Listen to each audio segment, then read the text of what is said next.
Good morning, everyone. It is Monday, April 11th, a live look at Capitol Hill where it's all happening. Welcome to Morning Joe. With us on set, we have MSNBC contributor Mike Barnicle back with us. Hello. You were sleeping under here for a few days. Do you remember that? It's comfortable. Exactly. Also with us, columnist for the New York Times, Charles Blow. Hello, Charles, and Willie's here. Hello. Back from his show. No, back from my show? Mike, you stayed up to watch, right? Yes. How much did you watch? One inning. One inning? We have no chance against you guys because you spent all the money in the offseason. We're just trying to. We stole one win and we're happy with it.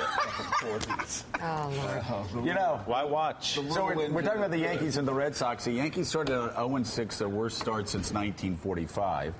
And they needed, it's very rare the second week in April that you say, okay, if my team doesn't win tonight, it may be over. Really? But last night was one of those nights they did not want to start 1-8. Rare but true on this occasion. Huge for the Red Sox and huge for their biggest pitcher, Josh Beckett.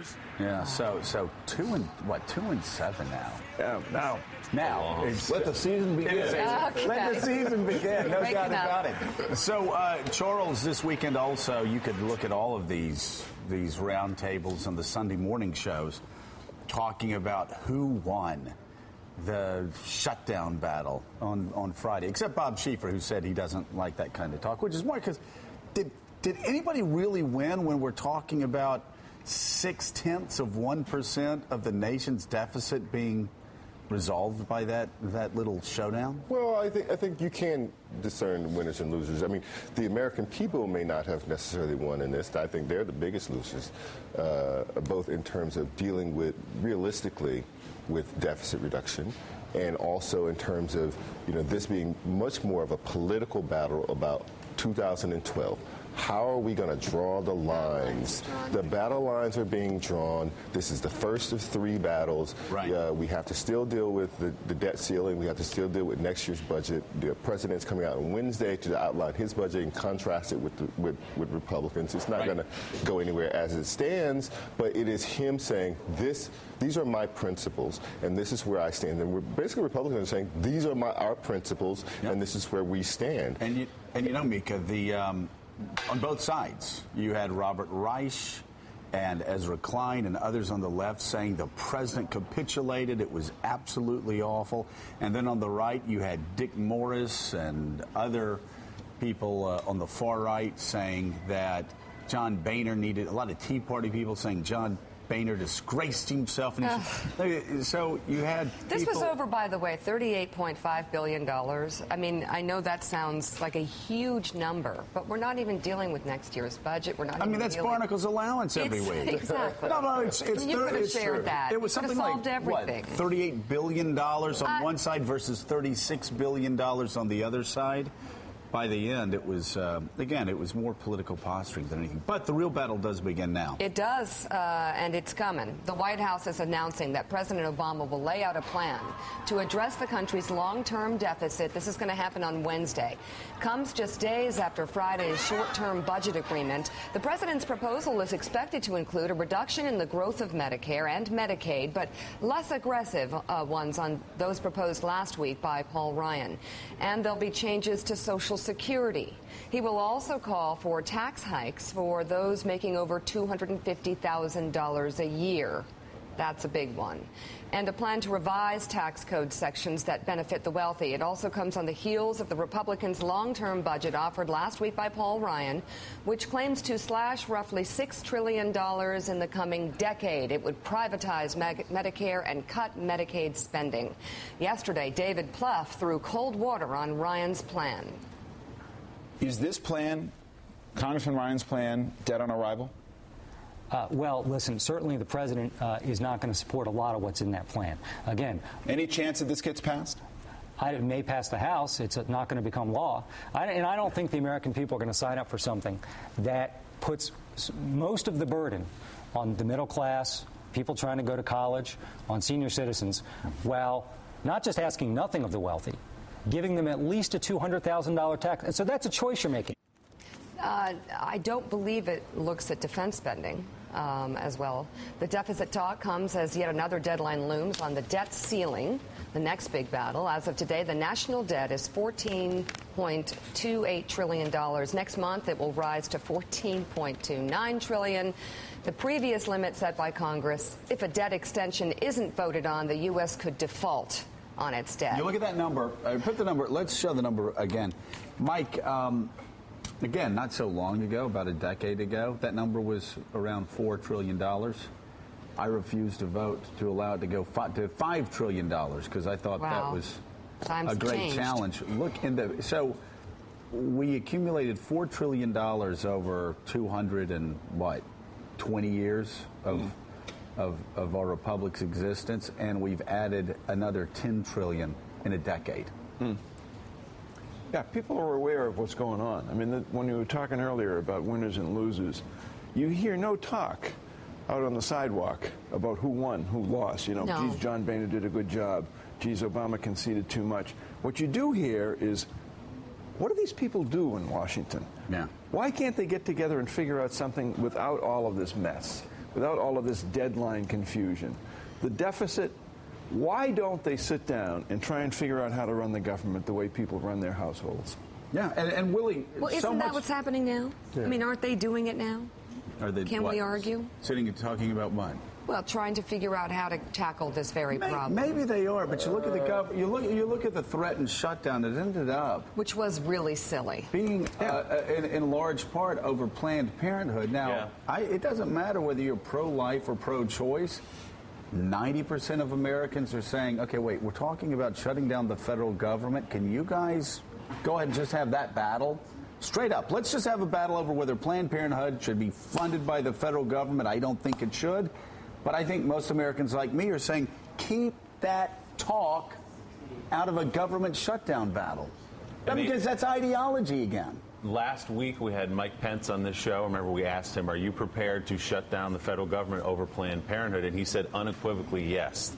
The life issue is so important to many of us, we're not willing to budge. Yesterday on the Sunday morning show, he came out and said he will not vote now for this agreement that John Boehner made with Harry Reid because of Planned Parenthood. So there's a part of the Republican Party that's going to stick to this issue and not budge. And also, I mean, I don't think that resonates when people are worried about their pocketbooks and their jobs, that argument. Right now, it just doesn't. But also, Charles Blow, I felt like while the president might have played this well on many levels, his speech with the Washington Monument, I mean, I'm not sure people were sitting there biting their nails wondering if the Washington Monument would be open or not. I think they were really wondering big picture about themselves, and that countdown clock in our minds to the government shutdown, that was only in the minds of the media. Would you disagree? No, I don't think people pay as close attention to those things as people do inside the Beltway, but I do think that we have to, kind of back up and say that, for most Americans, this is about an issue of basic security. Am I allowed to feel secure in this society? Am I, as the term of art the Republicans use now, a job creator, which is basically wealthy people and corporations, allowed to feel secure that the government will support me? Or am I allowed, as a poor person, struggling person, working class person, allowed to feel secure that the government will support me in the things that I need in my life? It's almost a zero-sum game, and people are playing with those numbers and trying to figure out who is allowed to feel that I am supported and secure in this society, and not everyone can win. And that we're not making the same mistakes. And that is what people out there are worried about. Who is on my side in Washington? Yeah, but when it comes to this issue, though, I think the vast majority of people who we know, the vast majority of people in this country, look at all of this stuff and they sit there and they literally ask themselves, look, I have to figure out how much can I afford this week to spend, and what am I buying? Why doesn't government do the same thing? No, but they can't figure that out. I chafe at this idea of us comparing the federal government to people's houses. It's a completely different ballgame.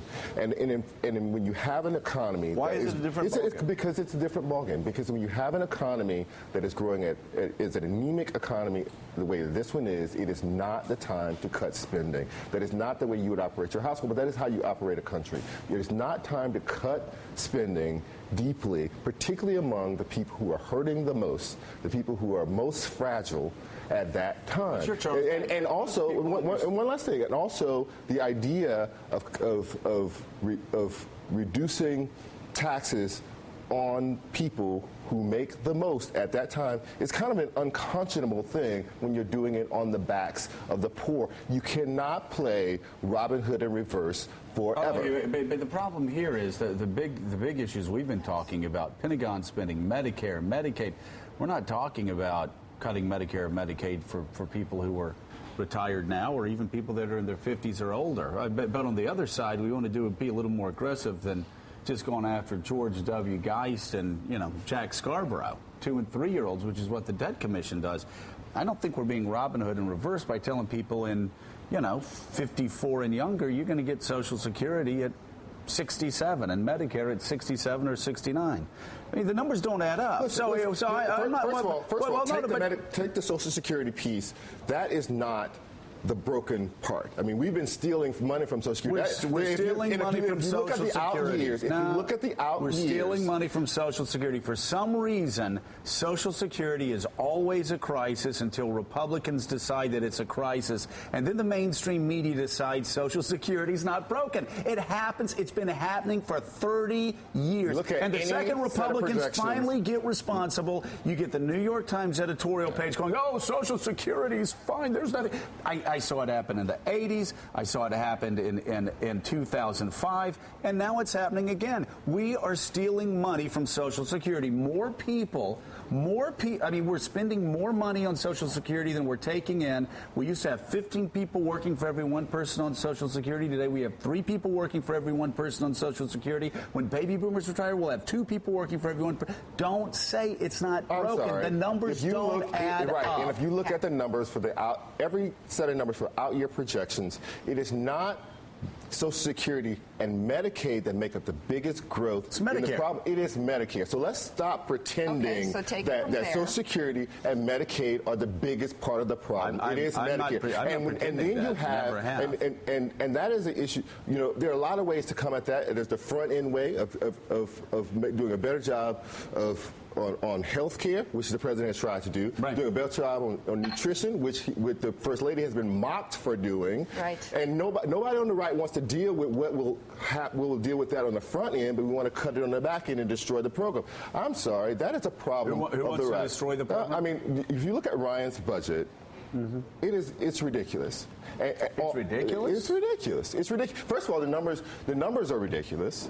This idea that we're going to somehow magically go from 8.8% unemployment if we adopt his plan to 2.8% unemployment. That is simply not going to happen. It is a fat lie. I didn't see those numbers. Yes. 2.8%. 2.8%. It's ridiculous, and it hasn't happened in 50, 60 years. Pixie dust? Yeah, but I mean, the bigger point, though, Charles, is we've got to cut. We've got to slow down the explosive rate of growth and listen to me here, the middle-class entitlement programs. You will notice when I talk about all the cuts we need to do, I don't demagogue on Medicaid, because we've said repeatedly here, go to emergency room at 11 o'clock at night, you will understand that America's not broke because poor people are given too much when it comes to medical care. It's horrific. We also, of course, have been mocking the cuts that both sides have been bragging about for heating assistance for the poor. No, let me say this very clearly. It is middle-class entitlements that are going to bankrupt this country if we don't slow it down. Why? Because, of course, nobody wants to stand up and do what's responsible to middle-class entitlements, because elderly, middle-class Americans vote in massive proportions. I just don't understand why, with top earners doing better than ever, why they can't be a part of this equation. I'm sorry. It would just be a lot easier to swallow.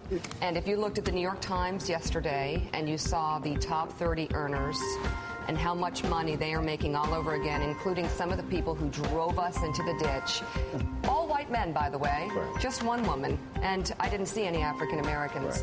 Right. I think we have a problem that we need to address as a society. Sorry, and I agree with everything you have to white say. Men? But Or we need to balance. I mean, because that's when the camera's off, that's what you're always complaining about. On its worst levels. Is that not perhaps the biggest political mistake that Barack Obama has made thus far? Not planting the flag. That's correct. On the $250,000 and up tax cut. I completely agree. No. And he better get it next time. He may on Well, on Wednesday, they said the proposal is to increase, but does that mean just taking back the Bush tax cut, or is that even further than the Bush tax cuts? Well, that's a lot of money. Yeah. All right, coming up. I like when Charles comes to play. Yes. Comes to play. I'm like sitting at 6:02 and he's like, I know, it's a little early. No. Can you ease into things? No. I have my coffee hasn't kicked in, my meds haven't worn off. Let the battle begin, though. But you know, in the end, this grand compromise, there needs to be one. It's going to include cuts to Medicare, the Pentagon spending, and probably the elimination of the Bush tax cuts. That's where we probably end if there's a grand compromise. I agree. I mean, everyone's, again, we're on the same page ultimately. I'm not sure about you and Charles. Coming up, the White House finally fires back at Donald Trump. Plus, former British Prime Minister Gordon Brown will be here on set. We'll also talk to Congressman James Clyburn and Mad Money's Jim Cramer. And after the break, an exclusive first look at Politico's top scoops out of Washington. Oh, I'm excited. Details on a big Republican victory in South Carolina.